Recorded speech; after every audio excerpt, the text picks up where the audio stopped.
Hola a todos y bienvenidos a esta nueva exploración. Hoy vamos a desglosar algo que la verdad es un plano maestro indispensable. Vamos a ver cómo logramos que el hardware físico, ese que es súper complejo, logre hablar el intrincado idioma de la inteligencia artificial. O sea, literal es un viaje fascinante que va desde el mismísimo silicio hasta la nube. A ver, entremos de lleno en esto. Hay un problema central en la computación moderna que, casi siempre pasamos por alto. Resulta que las demandas masivas de datos que exige la inteligencia artificial hoy en día necesitan una traducción impecable entre los circuitos físicos y el código lógico. Es decir, si esta comunicación falla un poquito o si se forma un solo cuello de botella, todo el sistema colapsa o se vuelve súper ineficiente. Para entenderlo mejor, este es nuestro plan de acción. Primero veremos el puente físico-digital. Segundo, el despertar del hardware. Tercero, los traductores del sistema. Cuarto, el rendimiento máximo para la IA. Y cerramos con el quinto punto, máquinas virtuales y contenedores. Empecemos con el primer punto, el puente físico-digital. Básicamente tenemos dos mundos que son súper distintos. Por un lado está el hardware, ya saben, con todos sus circuitos, señales eléctricas y buses. Y por el otro lado, el software, que son todas estas instrucciones lógicas y sistemas operativos. Imagínense esto. Sin un puente de comunicación verdaderamente robusto entre ambos mundos, los programas de inteligencia artificial nunca, pero nunca, podrían aprovechar todo ese enorme poder de procesamiento físico. O sea, literalmente estarían hablando idiomas distintos. Entonces, el punto crucial aquí es entender cómo agilizamos este puente, ¿verdad? Y aquí es donde entra la magia del acceso directo a memoria, o por sus siglas, DMA. Piénsenlo así. En operaciones súper intensivas de Machine Learning, mover millones y millones de datos paralizaría por completo a la CPU si ésta tuviera que gestionar cada pequeño bit. Así que el DMA entra al rescate y evita que la CPU se convierta en un cuello de botella masivo. Básicamente, deja que la información fluya libremente directo a la memoria. Pasemos al segundo punto, el despertar del hardware. Bueno, ya que entendemos cómo funciona este puente, surge una pregunta que es obligada. ¿Cómo es que este sistema físico realmente despierta y se prepara para recibir instrucciones de software tan complejas? Aquí tenemos la secuencia POST, o autoprueba de encendido. Es, literal, como la rutina matutina del hardware. Antes de siquiera entregarle las llaves al sistema operativo, el equipo tiene que verificar que el procesador esté listo, checar que la memoria RAM no tenga ningún error y, claro, detectar todos los discos. Es una lista de verificación absolutamente vital para asegurar que la máquina no colapse apenas intente empezar a trabajar. Y ojo, porque esta rutina matutina ha evolucionado muchísimo con el tiempo. Los servidores modernos de IA ya no pueden depender de la clásica BIOS de los años 80, con todos esos límites de almacenamiento. Hoy en día necesitan sí o sí el estándar UEFI, y esto es genial porque no solo soporta discos masivos de más de 2 terabytes, sino que garantiza un arranque que es muchísimo más rápido y, lo que es mejor, totalmente protegido contra software malicioso gracias al arranque seguro. Y así llegamos a la sección 3, los traductores del sistema. Aquí hay una diferencia importantísima entre dos conceptos que se confunden todo el tiempo. Por un lado tenemos el firmware, que vive de forma permanente en el chip físico para dar esas primeras instrucciones de encendido. Pero por otro lado, los controladores, o los famosos drivers, son programas de software totalmente dinámicos. Actúan como si fueran traductores continuos. Ellos son los que básicamente se encargan de explicarle al sistema operativo cómo usar esa nueva y superpotente tarjeta gráfica que le acabamos de instalar. Ahora, para que el software pueda interactuar de manera segura con el hardware, utiliza algo llamado llamadas al sistema. Son comandos como open para abrir un archivo o read para leer datos.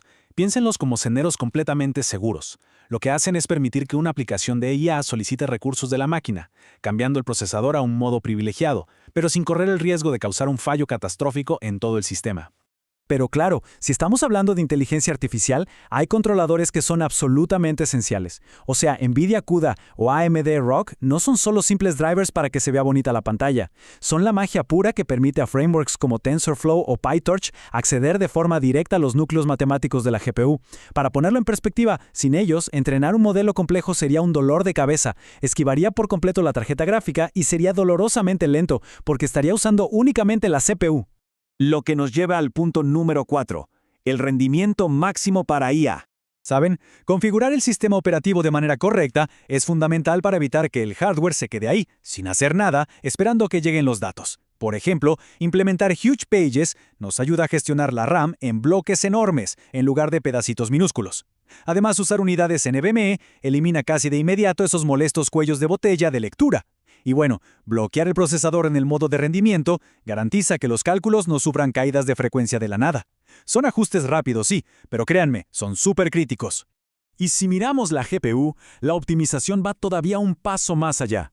Miren, utilizar el entrenamiento de precisión mixta, que básicamente es pasar de cálculos de 32 bits a 16, puede llegar a duplicar o, no me lo van a creer, hasta triplicar la velocidad de entrenamiento.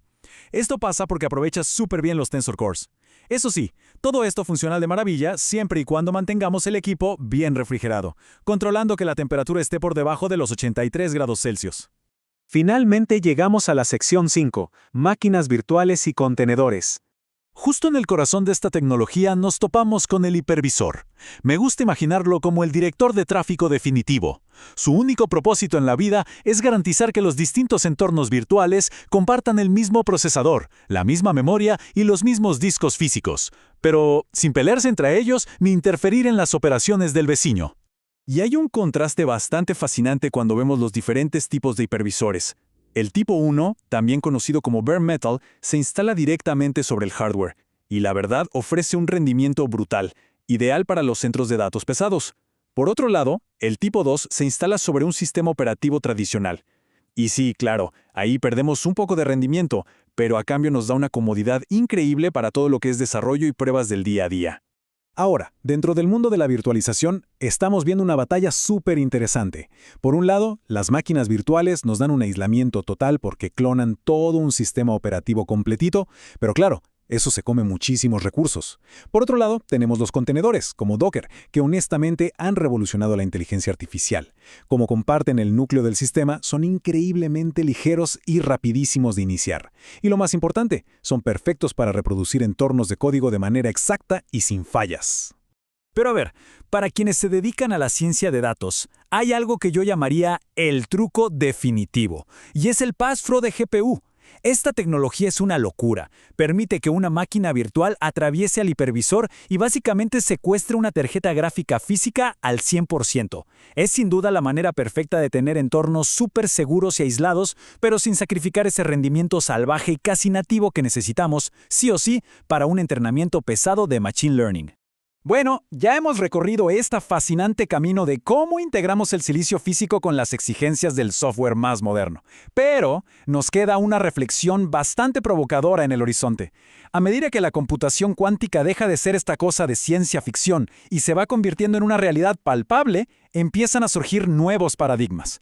Si pensamos en componentes físicos que se rigen por las loquísimas leyes de la mecánica cuántica, ¿qué tipo de arquitectura de traducción completamente nueva vamos a tener que inventar para lograr gobernar esas máquinas? La verdad es un escenario súper apasionante que, sin lugar a dudas, va a redefinir por completo todo lo que hemos analizado hoy.